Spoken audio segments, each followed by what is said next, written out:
ഒന്ന്, the victim is always A child. ഈ നിയമം ഒരു കുട്ടിയെ മാത്രമാണ് വിക്ടിമായിട്ട് അഡ്രസ്സ് ചെയ്യുന്നത്. കുഞ്ഞിൻ്റെ ശരീരത്തിലെ ഏതെങ്കിലും ഓർഗനെ പെനട്രേറ്റീവ് സെക്ഷൽ അസോൾട്ടിലേക്ക് നയിക്കുന്ന രീതിയിൽ യൂസ് ചെയ്യുകയാണെങ്കിൽ it comes under this provision. Sexual ഹറാസ്മെൻറ്റും വളരെ സീരിയസ് ആയിട്ടുള്ള ഒരു ഒഫൻസായിട്ട് തന്നെയാണ് പോക്സോ നിയമത്തിൽ കാണുന്നത്. നമ്മൾ ബസ്സിൽ യാത്ര ചെയ്യുമ്പോൾ ഉണ്ടാകുന്ന ചെറിയ ചെറിയ ലീലാവിലാസങ്ങൾ, അതല്ലെങ്കിൽ ട്യൂഷന് പോകുന്ന വഴിയിൽ കേൾക്കുന്ന ചെറിയ ചെറിയ ചൂളംവിളികൾ, ചെറിയ ചെറിയ കമൻറ്റുകൾ കുഞ്ഞിനെ സംബന്ധിച്ച് അവരുടെ പഠനത്തെ, അവരുടെ മാനസികവും ശാരീരികവുമായ വികാസത്തെ എല്ലാം എഫക്റ്റ് ചെയ്യുന്നതാണ് ഈ കുഞ്ഞു കുഞ്ഞു കമൻറ്റുകൾ. നമസ്കാരം, ഞാൻ അഡ്വക്കേറ്റ് മരിയ ജോയ്. ഇന്ന് നമ്മൾ ഡിസ്കസ് ചെയ്യാൻ പോകുന്നത് പോക്സോ എന്നുള്ള നിയമത്തെ പറ്റിയാണ്. പോക്സോ എന്നുള്ള വാക്ക്, എന്നുള്ള ആ ചുരുക്കപ്പേര്, ആ നിയമം കുറച്ച് കാലങ്ങളായിട്ട് നമ്മളുടെ എല്ലാം ഹോട്ട് ടോപ്പിക് ഫോർ ഡിസ്കഷനാണ്. വളരെ റീസെൻ്റായിട്ട് നമ്മുടെ ആലുവയിൽ വെച്ച് കൊല്ലപ്പെട്ട 5 വയസ്സുകാരിയുടെ ആ അതിദാരുണമായിട്ടുള്ള സംഭവത്തിൽ എറണാകുളം പോക്സോ കോടതിയിൽ നിന്നുണ്ടായ വിധി കേരളത്തിലെ വളരെ സെലിബ്രേറ്റഡ് ആയിട്ടുള്ള ഒരു റീസെൻറ്റ് ജഡ്ജ്മെൻറ്റാണ്. എന്താണ് ഈ പോക്സോ എന്ന് പറയുന്ന നിയമം? Protection of children from sexual offences act. എന്തിനു വേണ്ടിയിട്ടാണ് ഈ നിയമം? ആ പേര് സജസ്റ്റ് ചെയ്യുന്ന പോലെ തന്നെ കുഞ്ഞുങ്ങളെ സെക്ഷൽ ആയിട്ടുള്ള ഒഫൻസസിൽ നിന്നും പ്രൊട്ടക്റ്റ് ചെയ്യുന്നതിന്, അവർക്കെതിരെ അത്തരത്തിലുള്ള അതിക്രമങ്ങൾ ഉണ്ടായാൽ വേണ്ടുന്നതായിട്ടുള്ള തക്കതായിട്ടുള്ള ശിക്ഷ നൽകുന്നതിന് വേണ്ടിയുള്ള നിയമമാണ് പോക്സോ. അത് സ്പെസിഫിക് ആയിട്ടുള്ള ഒരു ലോ ആണ്. എന്തുകൊണ്ടാണ് സ്പെസിഫിക് ആയിട്ടുള്ള ഒരു ലോ ആവുന്നത്? 2 കാരണങ്ങളാണ്. ഒന്ന്, the victim is always A child. ഈ നിയമം ഒരു കുട്ടിയെ മാത്രമാണ് വിക്ടിമായിട്ട് അഡ്രസ്സ് ചെയ്യുന്നത്. നിയമത്തിൽ കുട്ടി എന്ന് വെച്ചാൽ ആരാണ്? 18 വയസ്സിന് താഴെയുള്ള ഒരു വ്യക്തിയാണ് ചൈൽഡ് എന്നുള്ള രീതിയിൽ നിയമം അഡ്രസ്സ് ചെയ്യുന്നത്. പോക്സോ നിയമത്തിൽ ഒരു കുട്ടി ആൺകുട്ടിയായാലും പെൺകുട്ടിയായാലും ആ കുഞ്ഞിനെതിരെ സെക്ഷൽ ആയിട്ടുള്ള ഒഫൻസ് ഉണ്ടായാൽ പോക്സോ നിയമപ്രകാരം ആ വ്യക്തി, ആ പ്രതി ശിക്ഷിക്കപ്പെടും. അപ്പോൾ പോക്സോ അനുസരിച്ചിട്ടുള്ള ക്രൈംസ് എന്തൊക്കെയാണ്, അല്ലെങ്കിൽ ഒഫൻസസ് എന്തൊക്കെയാണ് എന്ന് നമുക്കൊന്ന് നോക്കാം. പ്രധാനമായിട്ടും 4 തരത്തിലുള്ള ക്രൈംസാണ് മേജർ ആയിട്ടുള്ളത് വരുന്നത്. മറ്റ് റിപ്പോർട്ടിംഗ് പോലെയുള്ള, അബറ്റ്മെൻറ്റ് പോലെയുള്ള മറ്റ് ക്രൈംസും അതിലുണ്ട്. പക്ഷേ മേജറായിട്ട് 4 ക്രൈംസാണ് വരുന്നത്. ഒന്ന്, penetrative sexual assault, sexual harassment, and then pornographic ആയിട്ടുള്ള പർപ്പസസിന് യൂസ് ചെയ്യുന്നത്. ഇതിനെ ഓരോന്നിനെയും എന്താണ് എന്ന് നമുക്ക് മനസ്സിലാക്കാം. First one, penetrative sexual assault. ആ പേര് സജസ്റ്റ് ചെയ്യുന്നത് പോലെ തന്നെ ഒരു കുഞ്ഞിനെ പെനട്രേഷനിലൂടെ സെക്ഷലി യൂസ് ചെയ്താൽ അത് പെനട്രേറ്റീവ് സെക്ഷൽ അസോൾട്ട് ആവും. ഒരു മുതിർന്ന വ്യക്തിയാണെങ്കിൽ ആ വ്യക്തിയുടെ റിപ്രൊഡക്റ്റീവ് ഓർഗൻ അല്ലെങ്കിൽ അതിന് സെക്ഷൽ ആയിട്ടുള്ള ഓർഗൻസ് മാത്രമായിരിക്കും യൂസ് ചെയ്യുന്നത്. പക്ഷേ ഒരു കുഞ്ഞാകുമ്പോൾ പല ഇൻസ്റ്റൻസസിൽ നിന്നും നമുക്ക് മനസ്സിലാക്കുന്ന ഒരു കാര്യം, സെക്സ് ഓർഗൻ തന്നെ ആയിരിക്കണമെന്നില്ല പെനട്രേറ്റീവ് സെക്ഷൽ അസോൾട്ടിലേക്ക് ലീഡ് ചെയ്യുന്നത്. അപ്പോൾ ആ ഒരു പോയിന്റിനെ മുന്നിൽ കണ്ടുകൊണ്ട് ഈ ഒരു സെക്ഷൻ, പെനട്രേറ്റീവ് സെക്ഷൽ അസോൾട്ടിനെ സംബന്ധിക്കുന്ന സെക്ഷൻ വളരെ വിപുലമായിട്ട് തന്നെ അതിൻ്റെ ആംബിറ്റ് യൂസ് ചെയ്തിട്ടുണ്ട്. കുഞ്ഞിൻ്റെ ശരീരത്തിലെ ഏതെങ്കിലും ഓർഗനെ പെനട്രേറ്റ് ചെയ്യുന്ന രീതിയിൽ, പെനട്രേറ്റീവ് സെക്ഷൽ അസോൾട്ടിലേക്ക് നയിക്കുന്ന രീതിയിൽ യൂസ് ചെയ്യുകയാണെങ്കിൽ it comes under this provision. വളരെ വൈഡായിട്ടുള്ള ഒരു ആംബിറ്റാണ് അതിന് കൊടുത്തിരിക്കുന്നത്. മറ്റൊന്ന്, സെക്ഷൽ അസോൾട്ടാണ്. എന്തായിരിക്കും sexual assault? Penetrative sexual assault ഇല്ലാതെ, അതായത് പെനട്രേഷൻ കൂടാതെ തന്നെ കുഞ്ഞിൻ്റെ സെക്ഷൽ ആയിട്ടുള്ള ഓർഗൻസിൽ, അതിൽ സ്പെസിഫിക് ആയിട്ട് എടുത്തു പറയുന്നുണ്ട്, കുഞ്ഞിൻ്റെ സെക്സ് ഓർഗൻ ആവാം, അതല്ലെങ്കിൽ ചെസ്റ്റ് ഏരിയ ആവാം, എന്ത് തന്നെ ആയാലും ആ കുഞ്ഞിനെ സെക്ഷലി യൂസ് ചെയ്യുക, പെനട്രേഷൻ കൂടാതെ തന്നെ സെക്ഷലി യൂസ് ചെയ്യുന്ന ഒരു സാഹചര്യം ഉണ്ടായാൽ it becomes sexual assault.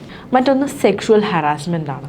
Penetrative sexual അസോൾട്ടും graver offence ആണ്. സെക്ഷൽ ഹറാസ്മെൻറ്റ് എന്ന് പറയുന്നത് പലപ്പോഴും പലരും പല രീതിയിൽ നേരിട്ടിരിക്കുന്ന പ്രശ്നങ്ങളാണ്. നമ്മൾ ബസ്സിൽ യാത്ര ചെയ്യുമ്പോൾ ഉണ്ടാകുന്ന ചെറിയ ചെറിയ ലീലാവിലാസങ്ങൾ, അതല്ലെങ്കിൽ ട്യൂഷന് പോകുന്ന വഴിയിൽ കേൾക്കുന്ന ചെറിയ ചെറിയ ചൂളംവിളികൾ, ചെറിയ ചെറിയ കമൻറ്റുകൾ, മുതിർന്ന ഒരു വ്യക്തിയെ സംബന്ധിച്ച് അതൊന്നും അവരെ അഫക്റ്റ് ചെയ്യില്ല, അല്ലെങ്കിൽ അവരുടെ ജീവിതത്തിൽ അതിനെ മറികടന്ന് മുന്നോട്ട് പോകാൻ അവർക്ക് എപ്പോഴും സാധിക്കും. പക്ഷേ ഒരു കുഞ്ഞിനെ സംബന്ധിച്ച് അവരുടെ പഠനത്തെ, അവരുടെ മാനസികവും ശാരീരികവുമായ വികാസത്തെ എല്ലാം എഫക്റ്റ് ചെയ്യുന്നതാണ് ഈ കുഞ്ഞു കുഞ്ഞു കമൻറ്റുകൾ, ഈ കുഞ്ഞു കുഞ്ഞു കാര്യങ്ങൾ. അതുകൊണ്ട് തന്നെ സെക്ഷൽ ഹറാസ്മെൻറ്റും വളരെ സീരിയസ് ആയിട്ടുള്ള ഒരു ഒഫൻസായിട്ട് തന്നെയാണ് പോക്സോ നിയമത്തിൽ കാണുന്നത്. അപ്പോൾ ഒരു ചൈൽഡിനെ ഏതെങ്കിലും രീതിയിൽ സെക്ഷുവലി ഹരാസ് ചെയ്യാം. അതൊരു കമൻറ്ററി വഴിയാവാം, അതല്ലെങ്കിൽ എന്തെങ്കിലും മോശമായിട്ടുള്ള കാര്യങ്ങൾ കാണിച്ചു കൊടുക്കുന്നത് വഴിയാവാം, അതല്ലെങ്കിൽ അത്തരത്തിലുള്ള സെൻസസ് അല്ലെങ്കിൽ അത്തരത്തിലുള്ള ഐഡിയാസ് ആ കുട്ടിയിലേക്ക് പകർന്നു കൊടുക്കുന്നത്, പോണോഗ്രഫി പോലെയുള്ള കാര്യങ്ങൾ കാണിക്കുന്നത്, ഇതെല്ലാം സെക്ഷൽ ഹാരാസ്മെൻറ്റിൽ വരും. മോശമായിട്ട് ആ കുഞ്ഞിനെ സ്പർശിക്കുന്നത്, മോശമായിട്ടുള്ള കാര്യങ്ങൾ പറയുന്നത് എല്ലാം സെക്ഷൽ ഹാരാസ്മെൻറ്റാണ്. ആൻഡ് അനദർ തിങ് ഇസ് പോണോഗ്രഫിക്ക് വേണ്ടി യൂസ് ചെയ്യുന്നത്. കുട്ടികൾക്കറിയില്ല, ഇപ്പോൾ എല്ലാവരും വീഡിയോസിലാണ്, എല്ലാവരും സെൽഫി എടുക്കുന്നതിലാണ്. അപ്പോൾ അവരുടെ ഒപ്പം ഒരു സെൽഫി എടുക്കാൻ എന്ന വ്യാജേന, അതല്ലെങ്കിൽ അവരുടെ ഒരു വീഡിയോ എടുക്കാൻ എന്ന വ്യാജേന അവരുടെ നഗ്നതയെ ഒരു സെക്ഷൽ ആയിട്ടുള്ള കൊണോട്ടേഷനോട് കൂടി യൂസ് ചെയ്യുകയോ പോണോഗ്രഫിക്കായിട്ട് യൂസ് ചെയ്യുകയോ ചെയ്താൽ that's also an offence under the act. ഇപ്പോൾ പോക്സോയിലെ പ്രധാനപ്പെട്ട നിയമങ്ങൾ അല്ലെങ്കിൽ പ്രധാനപ്പെട്ട ഒഫൻസസ് ഇവ 4 അതിന് തന്നെ ഒരു ബെറ്റർ ക്ലാസിഫിക്കേഷൻ കൊടുത്തിട്ടുണ്ട്. കാരണം കുഞ്ഞുങ്ങൾ സെക്ഷൽ ഒഫൻസസിൽ വിക്റ്റിമാവുമ്പോൾ അതിലെ പ്രതിസ്ഥാനത്ത് വരുന്നത് അവരെ പ്രൊട്ടക്റ്റ് ചെയ്യേണ്ട, അതല്ലെങ്കിൽ അവരെപ്പോഴും ഗാർഡിയൻ എന്ന് പരിഗണിക്കുന്ന ഒരു വ്യക്തിയായിരിക്കാൻ സാധ്യത കൂടുതലാണ്. അപ്പോൾ അത്തരത്തിലുള്ളവർ ഇവർക്കെതിരെ സെക്ഷൽ ഒഫൻസസ് ചെയ്താൽ it is a graver offence under POCSO. അപ്പോൾ പെനട്രേറ്റീവ് സെക്ഷൽ അസോൾട്ട് ആയാലും സെക്ഷൽ അസോൾട്ട് ആയാലും അതിന് അഗ്രവേറ്റഡ് എന്നുള്ള ഒരു ടേം ആഡ് ചെയ്ത് അനദർ ഒഫൻസായിട്ട് അതിനെ അഡ്രസ്സ് ചെയ്യുന്നുണ്ട് POCSO. Aggravated penetrative sexual assault, aggravated sexual assault. എന്താണ് ഈ അഗ്രവേറ്റഡ് എന്നുള്ളതുകൊണ്ട് ഉദ്ദേശിക്കുന്നത്? ഒരു പോലീസുകാരൻ, അതല്ലെങ്കിൽ പ്രൊട്ടക്ഷൻ ഹോം പോലെയുള്ള ഹോംസിൽ, അല്ലെങ്കിൽ മറ്റ് ഹോസ്പിറ്റൽസിൽ, അതല്ലെങ്കിൽ റിലീജിയസ് ആയിട്ടുള്ള ഇൻസ്റ്റിറ്റ്യൂഷൻസിൽ, എഡ്യൂക്കേഷണൽ ഇൻസ്റ്റിറ്റ്യൂഷൻസിൽ കുഞ്ഞിനെ ഗൈഡ് ചെയ്യുകയും കുഞ്ഞിൻ്റെ ഗാർഡിയൻ ആവുക എന്നുള്ള സ്ഥാനത്ത് നിൽക്കുന്ന ഒരു വ്യക്തി ആ കുട്ടിയെ ദുരുപയോഗം ചെയ്താൽ അതിനെ അഗ്രവേറ്റഡ് ആയിട്ടുള്ള ഒഫൻസ് ആയിട്ടാണ് കണക്കാക്കുന്നത്. അതുപോലെ ഡെഡ്ലി ആയിട്ടുള്ള വെപ്പൻസ് യൂസ് ചെയ്ത് ത്രെറ്റൻ ചെയ്ത്, അതല്ലെങ്കിൽ മെൻ്റലി ഇൻകപ്പാസിറ്റേറ്റഡ് ആയിട്ടുള്ള കുട്ടികളെ, ഏതെങ്കിലും തരത്തിൽ ഒരു ചലഞ്ച് അനുഭവിക്കുന്ന കുട്ടികളെ, അതല്ലെങ്കിൽ 12 വയസ്സിന് താഴെയുള്ള കുഞ്ഞാണ് എന്നുണ്ടെങ്കിൽ എന്തായാലും അഗ്രവേറ്റഡ് ആയിട്ടുള്ള ഒഫൻസായിട്ടാണ് അതിനെ പരിഗണിക്കുന്നത്. അങ്ങനെ വിവിധ തരത്തിൽ ആ കുട്ടിയെ കുറച്ചും കൂടെ ഒരു ഹയർ ഗ്രേഡിൽ നിന്നുകൊണ്ടാണ് ഇത് ദുരുപയോഗം ചെയ്യുന്നതെങ്കിൽ അഗ്രവേറ്റഡ് ഒഫൻസായിട്ടാണ് പോക്സോ കാണുന്നത്. ഇവ കൂടാതെ മറ്റ് ഒഫൻസ് വരുന്നത് റിപ്പോർട്ടിങ്ങിലാണ്. അബറ്റ്മെൻറ്റ് എന്നുള്ളൊരു പ്രൊവിഷനുണ്ട്. നമ്മൾ പലപ്പോഴും നമ്മളുടെ മുൻപിലൂടെ കടന്നു പോകുന്ന പല കാര്യങ്ങൾക്കും നേരെ കണ്ണടയ്ക്കുന്നവരായി മാറിക്കൊണ്ടിരിക്കുകയാണ് ഇന്നത്തെ നമ്മുടെ സൊസൈറ്റി. ഒരു കുഞ്ഞ് സ്ഥിരമായിട്ട് പോകുന്ന വഴി അല്ലെങ്കിൽ ഇൻട്രാക്ട് ചെയ്യുന്ന വ്യക്തി അതിലെന്തെങ്കിലും ഒരു പെശകുണ്ടെങ്കിൽ അത് നമ്മളുടെ പല ഇൻകൺവീനിയൻസസിനെ പ്രതിയും നമ്മളതിനെ ചൂണ്ടിക്കാണിക്കാതിരിക്കും. അപ്പോൾ in a way we are abetting that offence. ആ കുട്ടിയെ സംരക്ഷിക്കേണ്ട സ്ഥാനത്ത് നിൽക്കുന്ന ഈ സൊസൈറ്റിയിലുള്ള ഓരോ വ്യക്തികളും അതിനെ അബറ്റ് ചെയ്യുന്നതിന് തുല്യമാവുകയാണ്.